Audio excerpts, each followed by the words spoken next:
Okay, let's get started. Good morning and thank you for joining us today.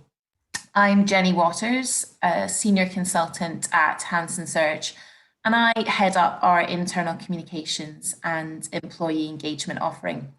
I'm thrilled to be joined by a brilliant panel today. Stephen Duncan, Managing Director at United Minds, Weber Shandwick Consultancy. Claire Burch, Human Resources Director at the Communications Store. And our own Amy Hayer, Director and Head of Outplacement Solutions at Hanson Search. I'm going to let each of the panelists introduce themselves more fully, but before I do, just a couple of quick housekeeping points. We want this to be an interactive discussion, so for those that are watching, please do get involved, type questions into the Q&A, and we'll make sure to get through as many as possible, both throughout the conversation and also we've allocated specific time towards the end of the session to take questions from the floor. Secondly, this is a recorded webinar and it will be available on the Hanson Search website to watch back after the session finishes. So today we are going to be talking about how businesses best support employees during difficult times of change. In the last 6 months, there have been massive changes in the workplace, and the need to manage transformational change professionally and compassionately has never been greater. And with many businesses operating remote working policies and nationwide guidelines shifting, sometimes on a daily basis, companies are learning new ways to deliver genuine and personal messages around organisational change.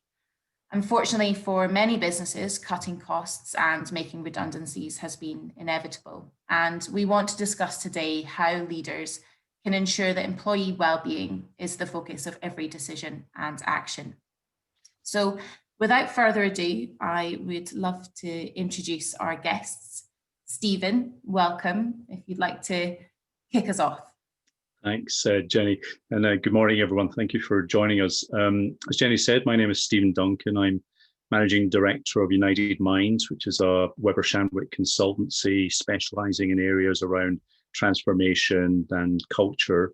And my background is about 30 years working in areas of change in culture, employee experience, working with a really interesting mix of some of the world's very biggest companies, some small, medium-sized enterprises, some non-profits all around the world, and have been fortunate enough to accumulate some lessons and some experience along the way, which hopefully will be of interest to many of you today. Brilliant, thank you. And Claire, welcome, it's nice to see you.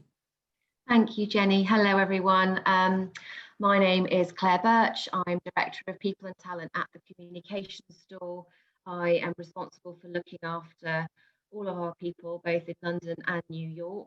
We are about 130 people at this moment. I've been with TCS, as we like to call ourselves, for coming up to 6 years now, but before that, my background has always been in generalist people HR.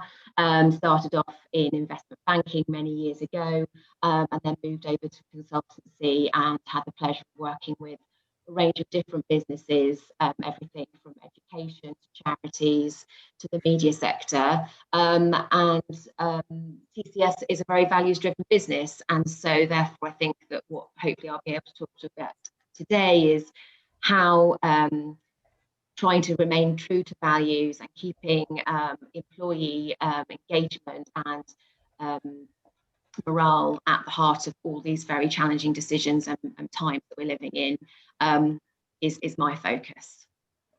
Thank you. Brilliant, thanks Claire. And Amy. Hi, good morning everyone. So I'm Amy Hayer and I am Director and Head of Outplacement Solutions at Hanson Search.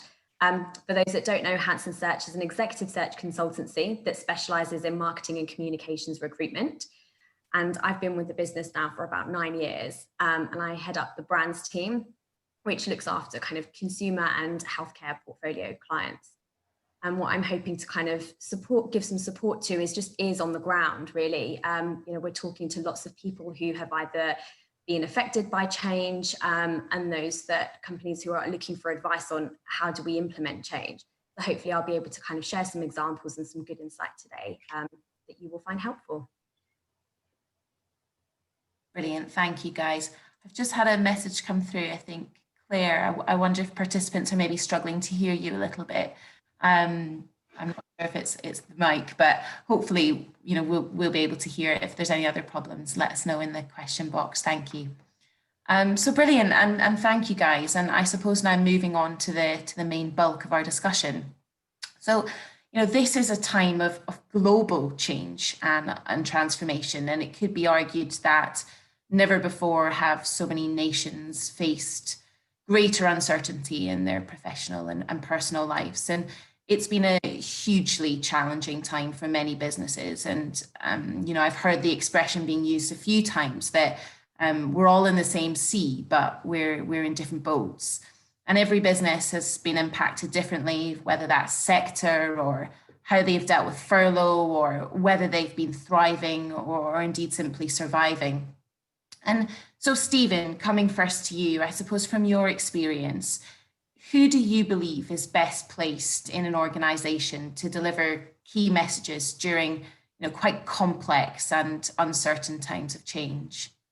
I think it's really important that organisations understand that no one individual can solve this problem for them. That it takes a real coalition of people from across organisations to navigate communications and other aspects of the kind of crises that we're facing, and that many people have a role to play in that. You know, clearly leaders, that it's in times of crisis that you need their visibility, you need them in front of the issue, being open and transparent with people, giving them that sense that somebody is there working out where the organization is going to go.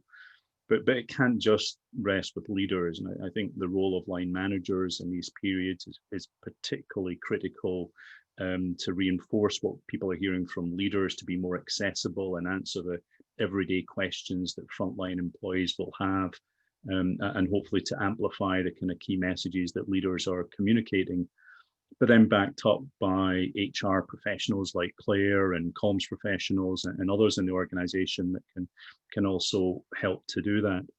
You know, based on my experience, that the organizations that navigate these times really well are the ones that have invested time and effort in building those capabilities and the infrastructure that allows them to communicate well in the best of times, which really helps them to do the same at much harder times in their history.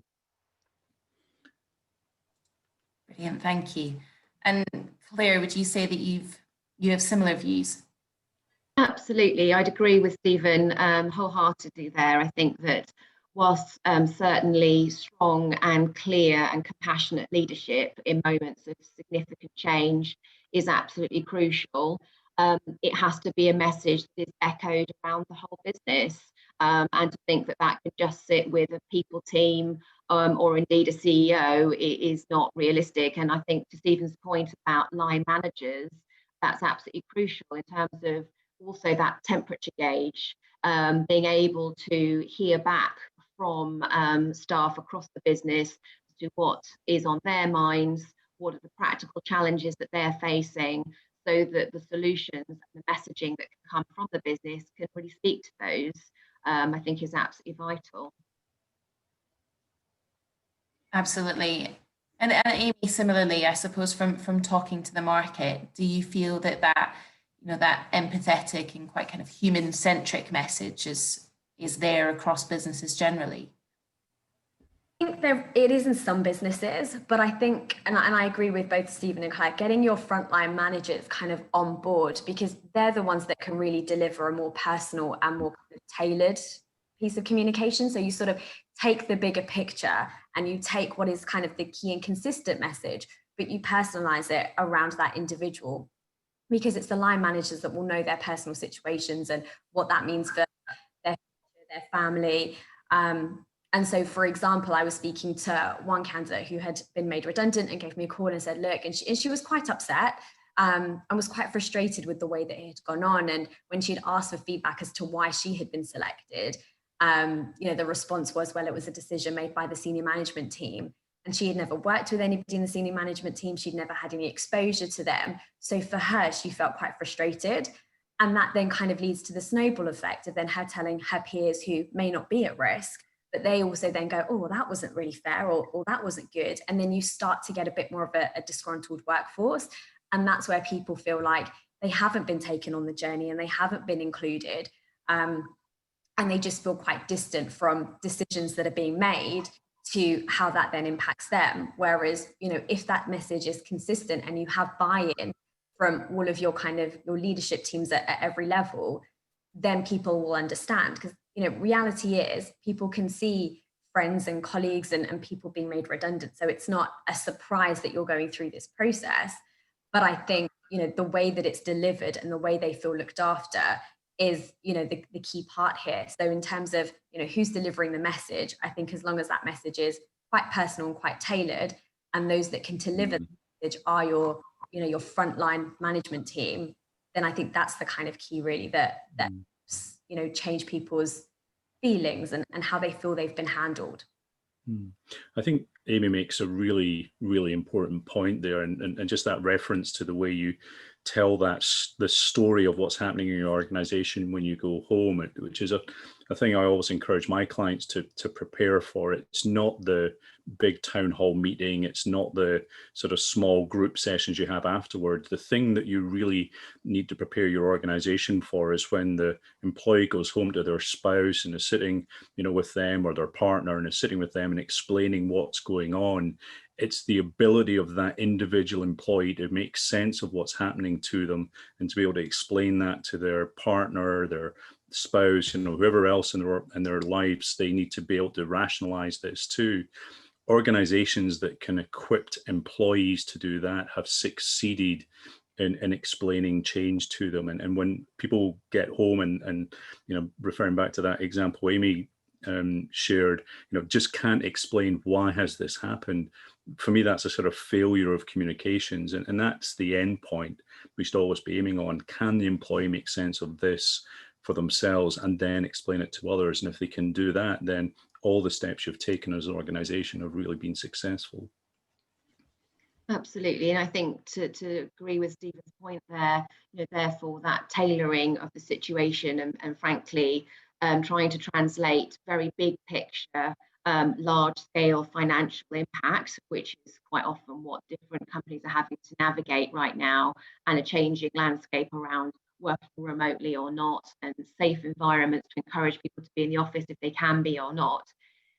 We've got to remember that that's messaging that's got to be tailored down to an individual, and prepping and equipping line managers to be able to have all of that corporate or business information so that they can then tailor it in a way that works for the person in front of them, and be able to be flexible and hear feedback will, hopefully, to Stephen's point, ensure that the person who's on the receiving end of difficult news or change can really make sense of the why. Absolutely. Thank you, guys. And I suppose building on those points there, and now talking specifically about redundancies, unfortunately for many businesses, cutting costs and making redundancies has been an inevitable part of the narrative this year. And, for Amy and I and others in our business, many of the conversations that we've been having recently with our clients have focused on how best to support through redundancies, how that's messaged, and how people are carried through those processes. And I suppose coming to you first, Claire, a lot of our audience will be aware that there is, of course, a legal structure and obligations with regards to carrying out a redundancy process. But almost aside from this, how do you recommend managing and communicating the redundancy process? I suppose as well, both with those who are vulnerable and those who are not at risk. Thank you, Jenny. No, I think that a lot of what I'm going to say is probably going to echo what we have discussed already. Certainly, managing redundancy processes is a complex matter and can create real stress and pressure on everybody who is involved, particularly those people impacted. As you've mentioned, there's obviously legal responsibilities that employers have to follow which can be complex and take periods of time depending on what you're dealing with.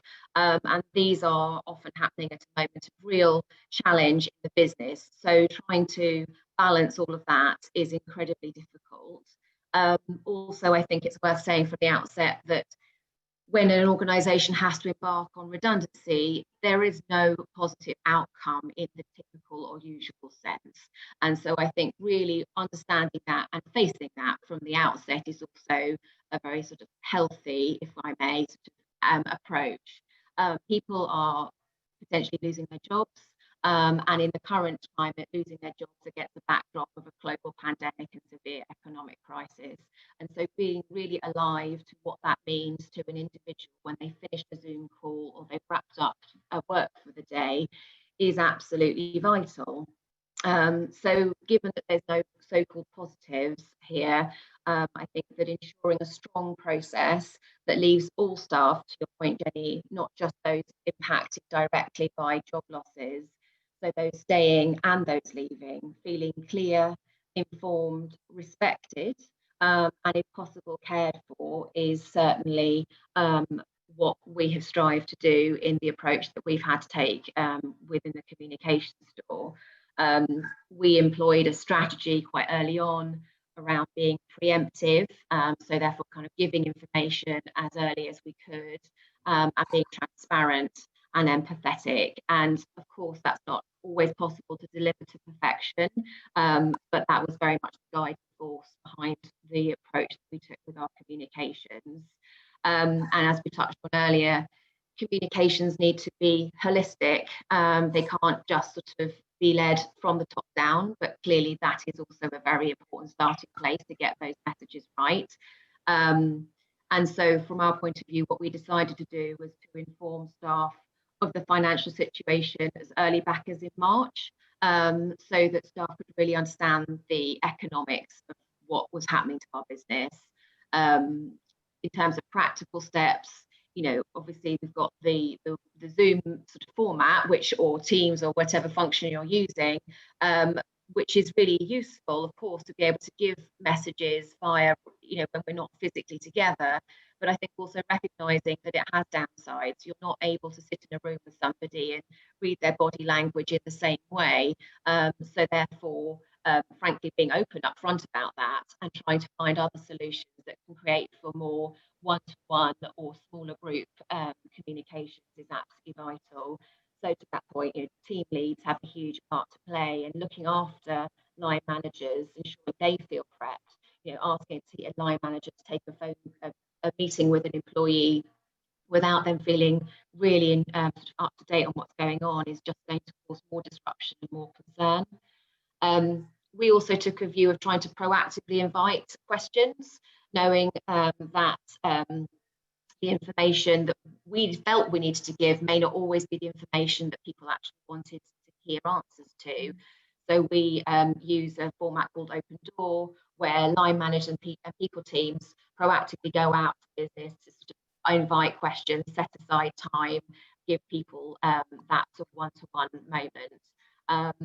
We also have a employee forum that we've spoken to as well. So any existing formats that companies have within their structures already would be, you know, let's not forget them just because we are perhaps not physically together or dealing with significant job losses. They're there as well. So I think that, you know, being transparent on the financials and the reasons was absolutely vital from the outset. Also, sadly, we had to embark on collective consultation, and for, I'm sure, many of the people on this call, smaller to mid-sized businesses, that's new and challenging, and also creates a degree of formality, which perhaps in a less corporate business is unfamiliar.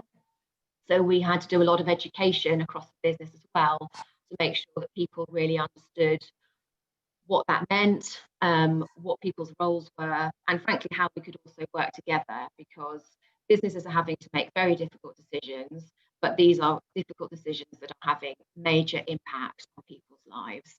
And so therefore, frankly, being able to create a channel of feedback was absolutely vital, because there will be some are always some alternatives to job losses, not many in what we're dealing with right now, but you've got to be able to listen to those and hear them in a way that really ensures kind of that consultation.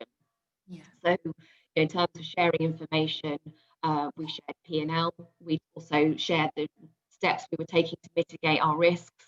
And so people had a really detailed financial picture. And to Stephen's point earlier, whilst that's very challenging for businesses often to want to share, it does allow people time to digest and really understand why these decisions have to be made. And hopefully that goes some way to removing confusion and also a sense of, you know, people say it's not personal, it's always going to feel personal to a person losing their job, but understanding the business forces that are getting us to this stage rather than it being around performance is absolutely vital. So yeah, those are definitely some of the steps that we took in terms of communications and being transparent, you know, frankly, trying to really lay it in a great deal of that, especially whilst we were consulting with people. And, you know, I think that one thing I would also add is, you know, around us, sadly, there is a great deal of job losses and challenge in every market, in every part of the world.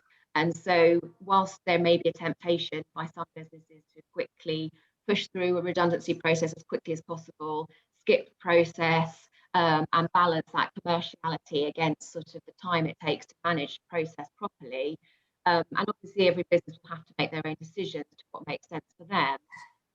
Your staff, both those staying and those leaving, have got instantaneous access at their fingertips about what is redundancy nowadays, what are your rights, how should you business be treating you, and so the days of being able to not be clear and transparent, I think, are frankly completely behind us. And so, you know, we need to realise that if people feel that they have been sort of treated unfairly, that isn't just going to have an impact on the person leaving the business, but it's going to impact engagement, morale, productivity, and reputation. So it's very complex, not easy to do, but just being really mindful of what the pitfalls can be is also, I think, very important. Yeah, brilliant. Thank you, Claire. And Amy, I suppose then, you know, from speaking to the market, how have you found that people and businesses have responded to redundancies over the last few months? And I suppose just building on Claire's point there, you know, this is a kind of almost a global issue, and redundancies are being made across the board. Do you think people are more understanding of the process at the moment, or do you think it's just as difficult as it would be normally? I think tackling the issue of redundancy is always going to be difficult. And like Claire said, you know, it always feels personal to the individual who it's happening to. So I was talking to a business actually who, I think it was about 3-4 years ago, they went through a round of redundancy. And what they felt like when they were having to do it this time round is that there was more acceptance and more of an understanding, because people realized that it wasn't just their industry or their company. You know, they would be seeing friends and family, and they would be hearing it all the time of, you know, I'm going on furlough, I'm being made redundant, I've been told I'm at risk. So I think there's that sort of support group, if you like, of, well, it's not just me. So then it doesn't necessarily feel as personal and you've been singled out. So I think, you know, there is that understanding, there is that empathy. And I think where businesses have communicated effectively and people can see how genuine and how hard of a decision this has been for companies, and it's not something that they necessarily want to do. This isn't a restructure or, you know, a new direction that they're going in. This is survival mode for a lot of businesses. And I think people sort of know their place and they know where they fit in. And especially for kind of, you know, smaller independent startups, for example, people can see that, you know, in order for this business to continue and grow and flourish, actually, maybe I do need to take myself out of the equation. Maybe my salary is going to help save, you know, cutting me might help save 3 other jobs. So I think across kind of looking at the wider, you know, candidate and employee pool, I think there is that kind of wanting to support each other and kind of understanding. And I think if it's been followed through in the right process and they feel like they've been taken on the journey and they've been, you know, the company's been very transparent with them, then there is that okay, I don't mind taking the hit to save the greater good. But I think what I hear a lot from the sort of those that are now available and on the job market is that fear of, if I've been made redundant, does that reflect badly on me? Does that mean that I was the deadwood that got let go, or does that mean that I'm not as valuable to that business? And I think that's the biggest fear. So I think there needs to be some type of educational piece around, that bias of, if somebody's been made redundant, that doesn't necessarily always reflect on their skills. And I think maybe the role of the employer who is making that person redundant or making that decision, is there something they could do to kind of, eliminate that fear? So could it be writing a recommendation on LinkedIn for that person, or writing a recommendation or a referral letter, or, looking at their own network of other businesses that actually could be hiring in a month's time and putting a good word in for that person, And I appreciate that there will be at some point, the role of the employer does end. But in a time now where there is that fear of, oh gosh, I've been made redundant, that reflects badly on me, what can we do collectively to kind of, give that person a little bit more reassurance and support around that? So I feel that's the kind of biggest thing that's really come out of the redundancy piece from a candidate perspective. But I think employers have found that there has been a bit more of an acceptance of it this time around. Brilliant, thank you. And some really good points there. And I think almost building on some of the comments that are coming in around, thanking staff, making them feel valued in spite of redundancy requirements of the business. Stephen, some really good points so far. So I'll almost kind of come to you and just say anything else to add in terms of good process management, or indeed, work with your clients around, perhaps confidentially, good examples of process management at the moment. Yeah, I think in terms of process, I think the things that Claire talked to, I would absolutely encourage any organisation to the extent that they can, do the things that Claire suggested, and particularly the transparency piece, why we're in the situation we're in, and also looking at what are the alternatives that we've looked at, and particularly in the UK recently, we've had things like the government furlough scheme as an alternative to moving immediately to redundancies, why that may or may not be possible for you as an employer, but just working through the alternatives. I think there's quite an interesting example recently with EasyJet, who, were putting all their pilots under risk of redundancy, and actually then ended up working with their trade union, the pilots trade union, to agree an agreement where all the pilots would move to part-time working, which I think is as an alternative to making anybody redundant. So I think, what have you explored before you've got to the point where this is necessary? And again, be very clear and very honest with people about what those options have been, and why certain options may not be open to you. It just all plays into this theme of openness and transparency. I think the other thing that is important for me is not also just focusing on that point in time at which you're making people redundant. That clearly is a horrible moment in the life of any organization, and you want to make sure that people that are leaving the organization, they feel like they've been treated fairly, they feel like their dignity has been preserved, and that there's been empathy towards their situation.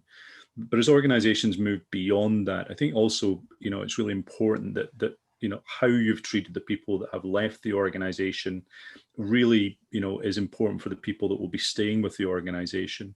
And Claire in her introduction talked about the importance of values and purpose. And it's at moments in time like that organizations can really, show very visibly to everybody in the organization and all the other stakeholders and the communities that they operate in, that purpose and those values that they've gone to such lengths to talk to people about actually means something. And so it's so important that if you've got a set of values and you describe yourself as being a purposeful organization, this is the moment that you have to live up to that. And if you don't, then in the long and medium and long term, your reputation as an employer, your reputation as a place that people will want to do business, your reputation in the communities you operate in, that will be greatly diminished. So it's a really critical moment for any organization, and how you choose to handle that as an organization will have long-term implications for your reputation. Yeah, and just building on that briefly there, Stephen, particularly for those that are exiting the business. I suppose Amy touched on it briefly, but where does the responsibility of the employer end? And this may be for businesses with much larger resources, but we've seen great examples of empathy and businesses supporting their alumni through hiring partnerships or outplacement solutions. Do you think that those types of schemes can really help? I think so. I mean, certainly, organizations that have the resources to provide outplacement services and other, ongoing support for people leaving the organization, clearly if they have the capacity to do that, then, they should do that. But there is, a point at which, as an employer, your responsibility ends. But then I think that's where the relationships that we have, these are not just employees, these are friends and colleagues. And I'm sure, if we have a friend or a colleague who needs our help and we can do something for them, then, we will do that. But that's not because they are a former employee of a company, that's because it's my friend. And I think that's a kind of gray zone between, is that the employer helping, or is that my personal network that I'm taking advantage of? And I'm sure, most organizations would encourage people to the extent that they can to help former colleagues out. But I think employers, they have a set of legal responsibilities, and there is a point in time though where that ends, and when they've executed on those responsibilities. And I don't think, employers for 5-10 years after they've let somebody go should feel like they've got some residual responsibility. There's a point in time where that does end. Yeah, brilliant, thank you. And I suppose moving on then, and thinking now about how businesses maintain organizational culture in a largely virtual work environment. With lots of companies now moving to a more permanent setup of remote working or a hybrid blend of office-based and remote working, as well as also thinking about a much more flexible approach to work generally. Should companies be delivering these key messages? And Stephen, coming to you first, is there a formula that works? Or actually, at the moment, is it about a much more personal, targeted approach with individuals? Yeah, I think it has to be the latter. There is no silver bullet for navigating the next 6-12 months, however long we're having to operate the way that we are at the moment. I think actually we're moving into a time of, in some respects, even greater peril than the last 6 months in terms of how people feel about this connectedness to their organization. And as we start to see, maybe it's only 10% or 15 or 20% of employees returning to the workplace.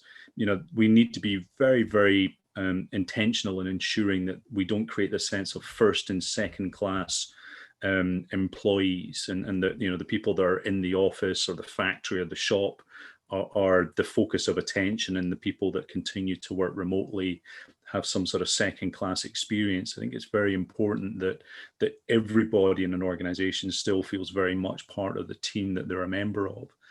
And to the extent that, if organizations have adopted, say, regular Teams calls, just because suddenly, a whole bunch of people are sitting in a meeting room together, potentially doing that call, doesn't mean that you should stop everybody being part of the Teams call, and, avoiding that situation where you've got 3 or 4 people in a room and they're having all these little side conversations which aren't obvious to the people that are joining remotely. Just ensuring that everybody's experience is equal, and then you're not creating these little cliques of people that are empowered in a way because they sit and suddenly have the opportunity to interact together face to face. It's really important that we make everybody feel very equal and very part of the teams that they're members of.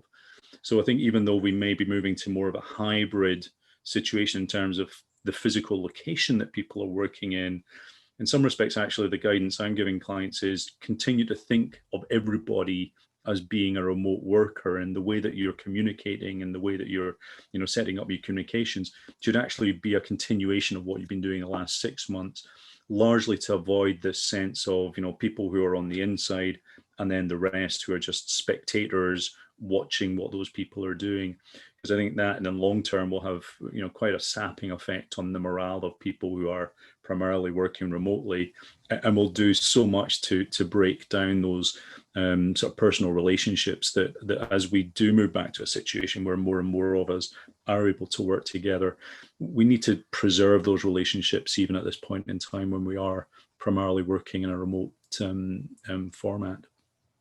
Thank you, Stephen. And Claire, similarly, anything to add, or have you seen things that work well or not so well at the moment? I think, to Stephen's point, I think ensuring connectivity across every part of the business is absolutely crucial. So, clearly the different organisations are structured differently. Some people might need to be in the office or in a workplace, and others not. And I think that ensuring that we can keep those bonds together as much as possible is absolutely vital, and that will be between different teams as well. And I think that we can do that in a number of ways. It's going to be about the sharing of information, but also the care and the team spirit that you can build within that, which is very challenging, let's not lie, in a remote environment, extremely difficult to achieve. But again, by engaging and seeking feedback from people about what's meaningful for them, I think is really useful to hear, because clearly you've got a very varied audience within your business of what works well for different people who have still got caring responsibilities, people who might be experiencing real sort of health issues, mental health in particular, something I think we want to come onto at some stage, because clearly that's also a really meaningful challenge for people right now. So I think being able to equip line managers, recognizing that challenge in the workplace, we've had an extremely difficult 2020 so far, and as Stephen's alluded to, how long we're going to be in this situation for is clearly not clear, but it's going to be a long time, and the pressure on people is going to continue to build. So weaving that into our everyday, rather than just quickly, sporadically dropping it in every now and again, I think is also really, really integral. Brilliant, thank you, Claire. And Amy, anything to add there? I think where we saw the companies found communicating and engaging people like the hardest was in the onboarding phase, where they had people that were joining their businesses and they didn't know their colleagues, they didn't know their peers, they didn't really have a strong idea of the culture of that organization. So I think engaging and communicating with those people, I think once they were able to kind of get that right, it then kind of offered a bit of a blueprint of actually how they should be engaging and how they could be working with the rest of their companies as well, with the rest of the organization. And so I think that and that was something that happened very early on. So I'd say April time was the time when we got, what is everybody else doing? What should we be doing? What advice can you give us on how we should be onboarding effectively? And I think, a lot of the key things that came out of it was meeting individual needs and checking in on your team and, have they got the right environment? Have they got the right equipment? Making sure that the setup is right. Are they having enough team meetings? Are they having enough kind of interaction, online? And then as things started to ease in terms of being able to meet outside in a coffee shop, just making sure that those points of interaction still happened if people were comfortable and felt safe to do so. And so now we've gone through the phase of where offices have opened and they've said, it's not compulsory for you to go in, but if you want to. So I think, again, we're meeting individual needs where it's sort of saying, if you want to go into the office and you feel safe to do so, we have an environment for you that is safe. But also, if you don't want to, that's completely fine.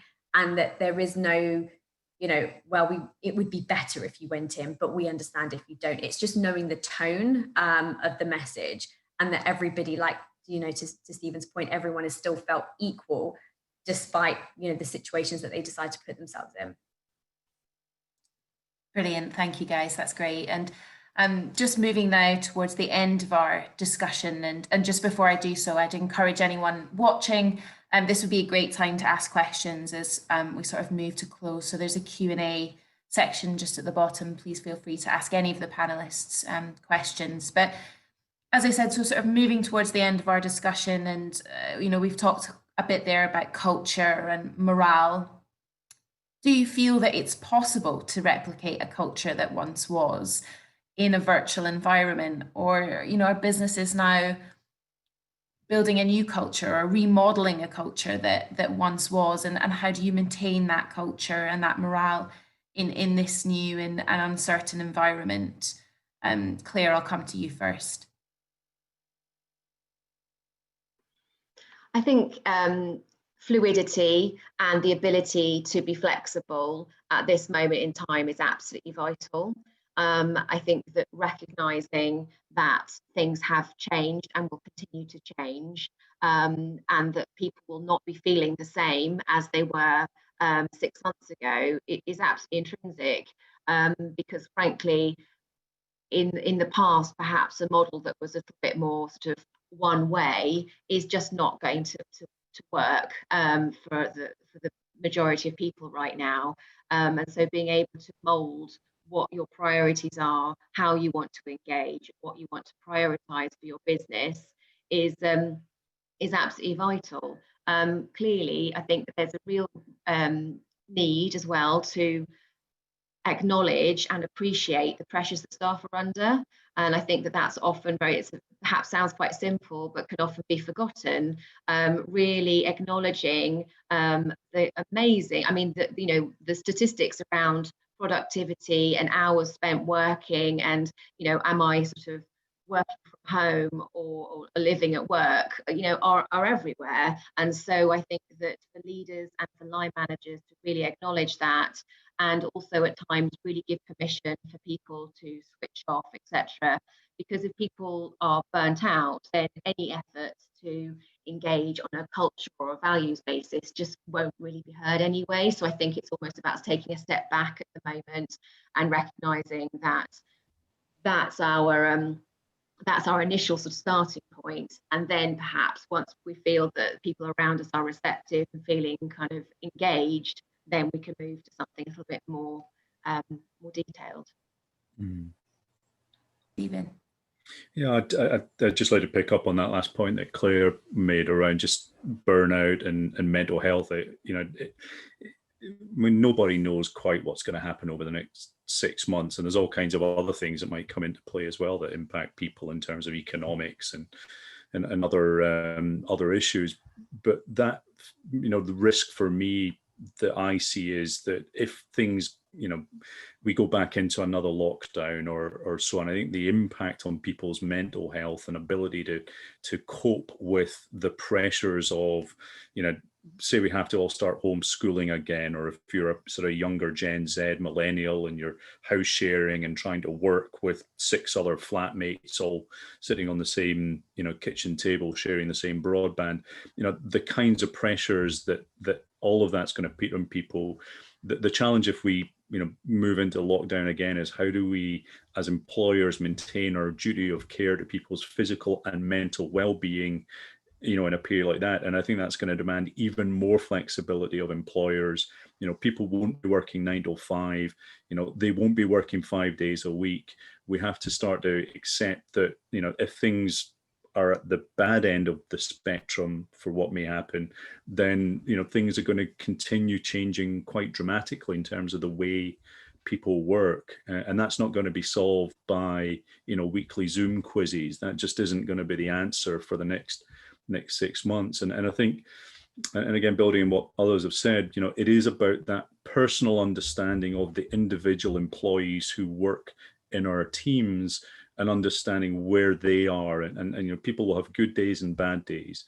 And sometimes if people are having bad days, actually the conversation you need to have is, actually, maybe today you just need to kind of, have a well-being day, or what we used to call a duvet day, and just take some space, and employers, I think the flexibility that employers will need to show will be even greater in the next 6 months than maybe it has been in the last 6 months. And I think, finding the right balance, I don't think there are necessarily any kind of global solutions to that. It is about your understanding of the people that work for you. And in terms of your original question about, what's happening to culture, the culture of organizations did not sort of stop on the 16th of March or where we went into lockdown. Culture evolves continuously. In fact, probably most organizational cultures have probably developed faster in the last 6 months than they've done in the last 6 years. because culture is based on the assumptions that we all have about how we work. And we now have a radically different set of assumptions about what work is than we had coming into the pandemic and the other crises we're facing. And so I think, whether organizations want to or not, their cultures have changed.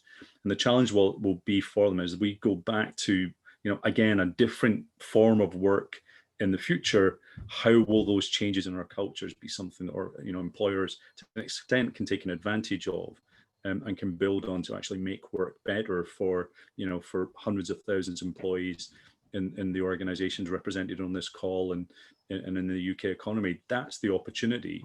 And how do we actually realize that? I think is down to us as professionals in this area to really think through what actually has changed and how can we really build on that in the future.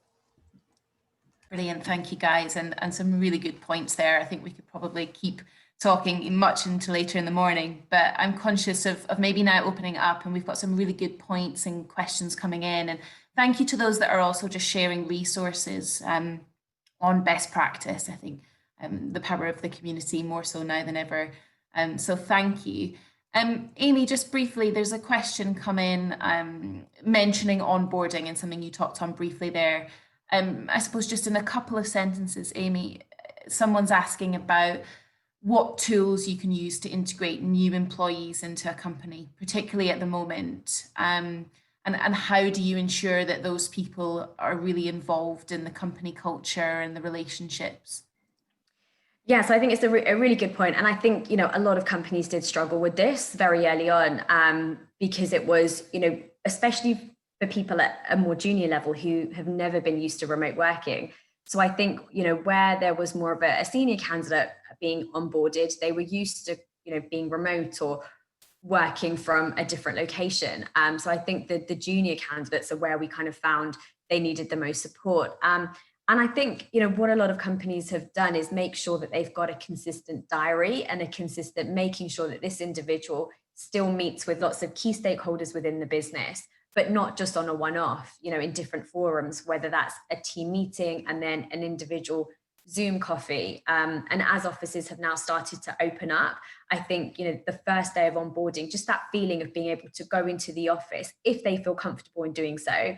And here's your laptop and here's all of your equipment, and, giving them a good overview of the journey. Because I think a lot of people who are starting roles are also nervous about, is it first in, first out, or am I going to be able to connect? And, I'm quite a social person. I like to go for lunch on my first day. So I think the key is to kind of go, well, what is our structure and how can we now make this a more virtual setting? But also, what can we do in addition to make this person feel like they can openly ask questions? Because I think, there's a lot of onboarding and training that happens on the desk, and people talk a lot around, shadowing and watching and listening. And so how can we still allow that to happen? Do we get people involved in client meetings and have them as a muted kind of, face so they can hear the conversations that are going on? And providing lots of feedback as well, I think is key. And reassurance, I think, think of yourselves when you're going into a new company or a new business. And I think empathy, actually, you want to impress and you want them to know that you're, the reason why they hired you is, and you want to be able to, showcase your skills. So giving them the opportunity and the ability to be able to do that is fundamental. So in terms of tools, I think it's looking at your online resources that allow people to kind of spend the time in learning your CRM systems or learning, the phone book and knowing who they need to contact for what, but also ensuring that your current staff are being very inclusive and they are, making the effort to check in on someone and going above and beyond. I think that's the key thing for onboarding. So it's just making sure that they've got their setup and they've got their resources to be able to deliver and do their job properly. And then it's making sure that they've got the right forums and the right contacts. So a lot of companies used to have buddy systems for somebody onboarding. Maybe in this kind of setting, we might need 2 buddies.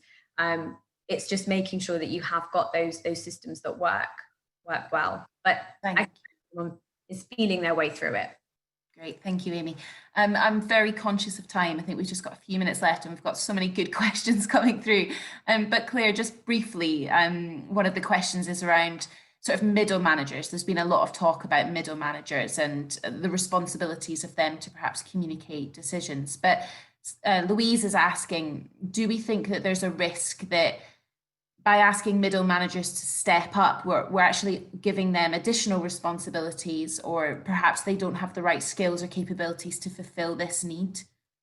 I think that's a very valid and sensible question. The fact is that all of this is resulting in a huge amount of responsibility on everybody's shoulders. People are being stretched in a way that was probably unimaginable 12 months ago.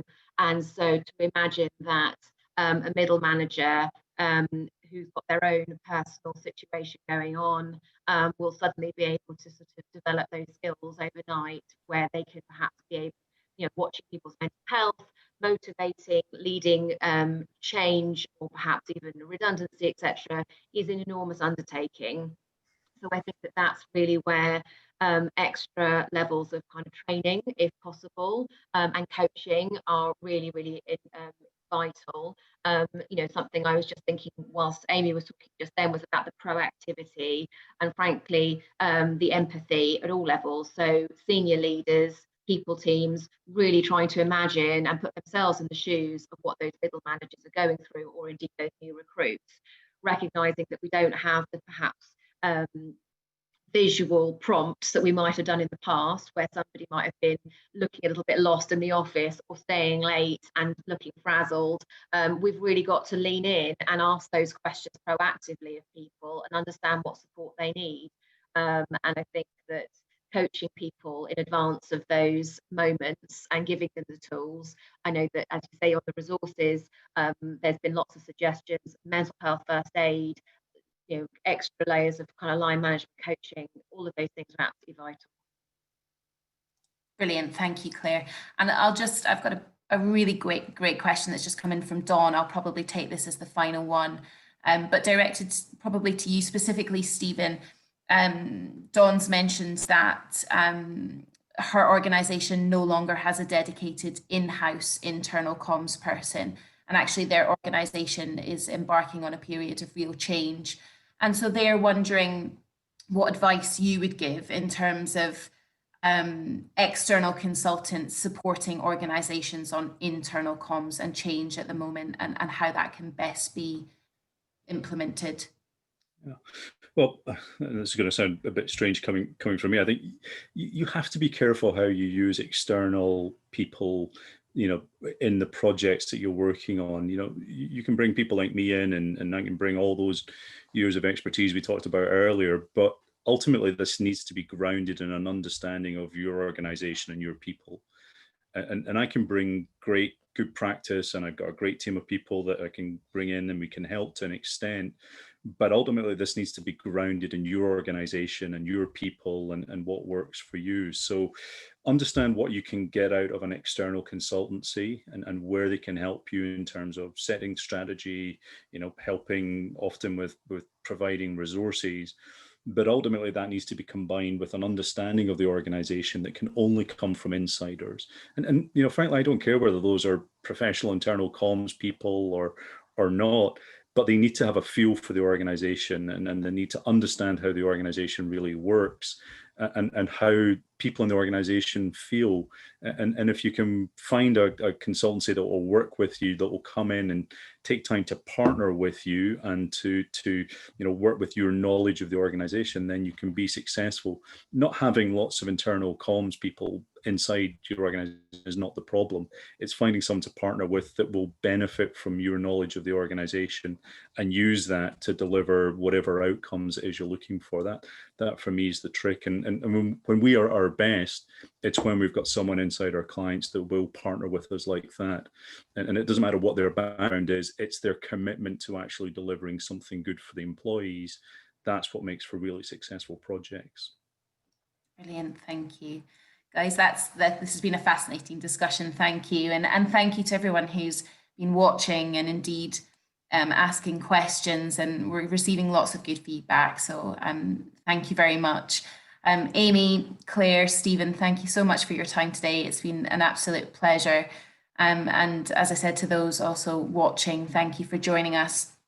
Just in terms of a reminder, we have other upcoming webinars taking place. Our next Hanson Search webinar will be in early November, discussing the importance of sustainable business and ESG post-COVID. But thank you again, Claire, Stephen, Amy. It's been wonderful. This will be online to watch after the session closes, and enjoy the rest of your day. Thank you for taking the time. Thank you. Thank you.